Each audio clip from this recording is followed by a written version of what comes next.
અન્નપૂર્ણા રસોઈ ઘરમાં તમારું સ્વાગત છે. તો ચાલો આજે આપણે બનાવીશું આલુ પરોઠા. આલુ પરોઠા આપણે એકદમ સહેલી રીતે બનાવીશું અને આ આલુ પરોઠા બહુ સરસ બને છે. તો તમે પણ બનાવજો. તો ચાલો શરૂ કરીએ. સૌથી પહેલાં આપણે રોટલીનો ઝીણો લોટ લઈ લીધો છે. જે આપણી રોટલી બનાવીએ એ લોટ ઘઉંનો આપણો લઈ લીધો છે. 1 ચમચી આપણે મીઠું નાખીશું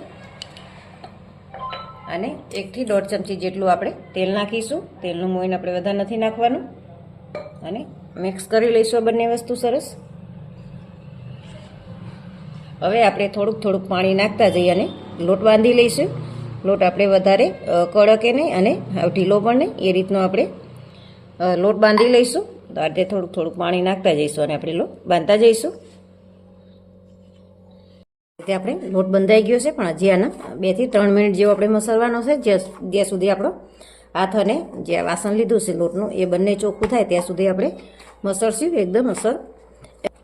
જો આ રીતે આપણે 2 થી 3 મિનિટ જેવો આપણે મસળ્યો છે. જો હાથ પણ એકદમ ચોખ્ખા થઈ ગયા અને તાસે પણ ચોટ્યું નથી. હવે આપણે થોડુંક તેલ નાખીશું અને હજી 1-8 મિનિટ જેવું મસળીશું. એટલે 1-1.5 ચમચી જેટલું મેં તેલ લીધું છે.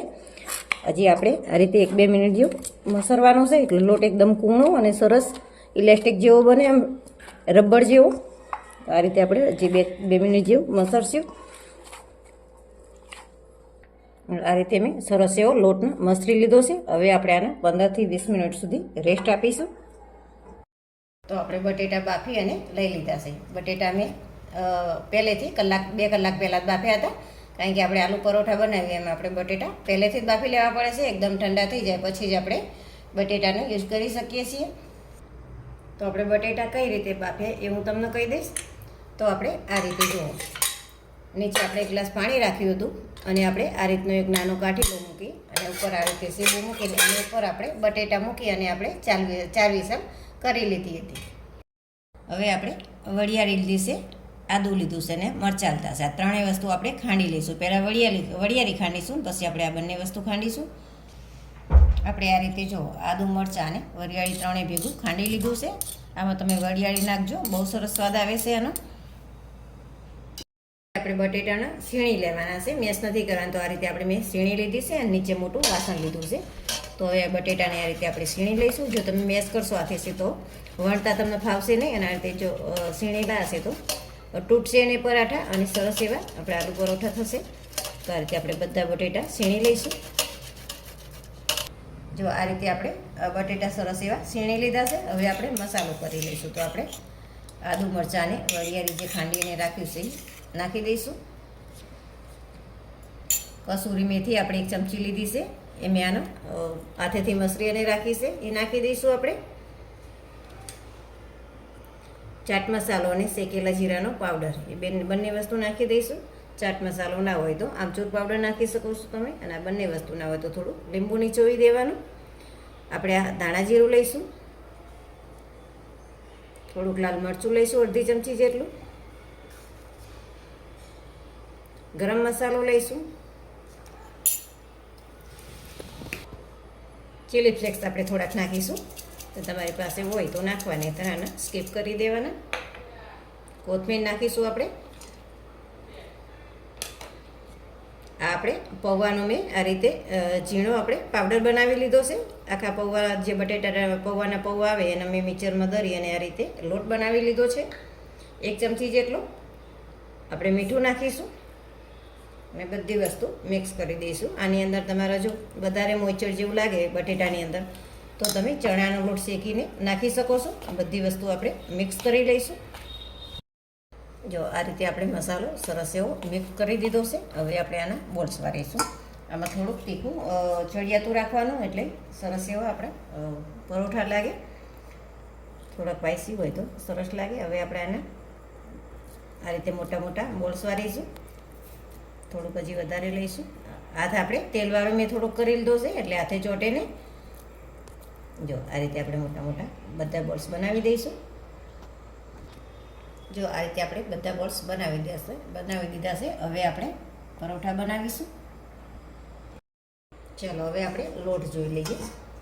લોટ આપણે બાંધે આના 1 કલાક જેવું થઈ ગયું છે. અડધી કલાક રાખો તો ચાલે અને 10-15 મિનિટ રાખો તો ચાલે, પણ મારે થોડુંક મોડું થઈ ગયું. હવે આને થોડુંક આપણે તેલવાળો હાથ કરી અને મસળી દઈશું. જો સરસ એવો આપણો લોટ ખૂણવાઈ ગયો છે. આ રીતે આપણે 1 મિનિટ જેવો પાછો આપણે લોટને મસળી લીધો છે. આમાંથી આપણે મોટો લુવો લઈશું. તો આ રીતે આપણે જેવડો બોલ્સ બનાવ્યો છે એવડો જ આપણો લુવો લઈશું. આને આપણે હવે વણી લઈશું. લુવાને આપણે આ રીતે લોટમાં થોડો ડીપ કરી અને વણી લઈશું. મીડિયમ ઠીક એવી આપણે રોટલી વણી લઈશું. હાવ પતલી નહીં અને વધારે જાડી નહીં, એ રીતના આપણે રોટલી વણી લઈશું. જો આ રીતે આટલી પહેલાં આપણે રોટલી વણી લઈશું. પછી આની અંદર આપણે આ લુવો મૂકી આપણે આમ થોડુંક ઘી લગાવવાનું છે. તો આપણે થોડુંક આમાં ઘી નાખી દઈશ. આ રીતે ઘી લગાવી અને બનાવીએ તો એની સ્મેલ સરસ આવે ઘીની, અને પરોઠો પણ બહુ સરસ બને છે. આપણે આ રીતે ધાર ઉપર નહીં નાખવાની, કારણ કે ધાર ઉપર થશે તો ચોટશે નહીં. તો આ રીતે આપણે એક લુવો લઈ લઈશું. હવે આ રીતે બધી બાજુથી વારી અને આપણે ભેગું કરી લેવાનું છે. જો આ રીતે આપણે મોદક જેવું કરી અને આ રીતે મસળી લેવાનું. પછી આ રીતે બાજુ સાઈડમાં દબાવી દેવાનું. પછી આ રીતે થોડુંક દબાવી દેવાનું. હવે આપણે આનો થોડોક લોટ લગાવી લઈશું. અને જે આ સપાટી છે આપણે અત્યારે નીચે રાખીશું ને અત્યારે ઉપર રાખીશું. આ રીતે હાથેથી થોડુંક દબાવી લઈશું. જો આ રીતે દબાવી અને આપણે અડધા જે ઉપર ઉઠું તો બનાવી દીધું છે. હવે આપણે આ રીતે થોડુંક ફેરવતું જવાનું અને બધી બાજુથી વણવાનું. આપણે એક સાઈડ નથી વણવાનું. જો એક સાઈડ વણશો તો મસાલો નીકળી જશે બહાર અને પરોઠું સારું નહીં બને. તો આ રીતે આપણે થોડુંક ફેરવતા જઈશું અને બધી બાજુથી આપણે વણી લઈશું. જો આ રીતે આપણે પરોઠું વણી લીધું છે ઉપરથી. હવે આપણે આ રીતે સાઈડ બદલી દઈશું અને ત્યાંથી પણ આપણે થોડુંક વણી લઈશું, એટલે બંને બાજુ સરખી રોટલી વણાઈ જાય. જો આ રીતે આપણે સરસ એવું પરોઠું વણાઈ ગયું છે. બસ આ રીતે આપણે સાઈઝ રાખવાની છે, વધારે પતલું નથી કરવાનું, નહીંતર તો માવો બહાર આવી જાય. તો આ રીતે આપણે બધા પરોઠા વણી અને શેકી લઈશું. હવે આપણે તવી ગરમ કરવા મૂકી દીધી છે અને તવી પ્રોપર ગરમ થાય પછી જ આપણે પરોઠું નાખવાનું છે. તો આ રીતે આપણે ચેક કરવાનું. થોડું ગરમ લાગે એટલે આપણે પરોઠું નાખી દઈશું અને થોડીક વાર થવા દઈશું. પછી આપણે પરોઠું પલટાવીશું અને થોડુંક આપણે મીડિયમ ગેસ કરી લઈશું. જો હવે આપણે આમ કરીએ ત્યાં જાતે જ ફરવા માંડ્યું છે, એટલે નીચેથી શેકાઈ ગયું છે. હવે આપણે આને પલટાવી દઈશું. જો સરસ એવું નીચેથી શેકાઈ ગયું છે.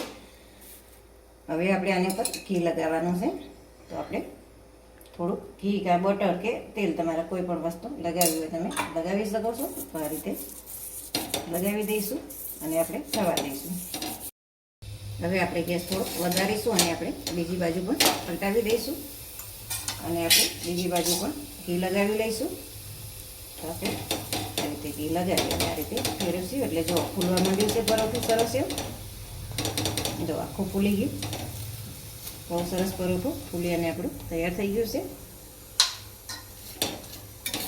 હજી આપણે એકવાર પલટાવીશું. જો નીચે થોડું ક્રિસ્પી કરવાનું, એકદમ ધીમો ગેસ કરી લઈશું અને થોડું ક્રિસ્પી થવા દઈશું. જો કેટલું સરસ ફૂલી અને થયું છે. આ રીતે હવે આપણે બધા પરોઠા બનાવી લઈશું. તો આપણા પરોઠા તૈયાર છે. આ પરોઠા તમે ગ્રીન ચટણી, દહીં કે સોસ જોડે પણ ખાઈ શકો છો. તો તમને આ રેસીપી વિડીયો ગમ્યો હોય તો લાઈક કરો, શેર કરો અને સબસ્ક્રાઈબ કરવાનું ભૂલતા નહીં.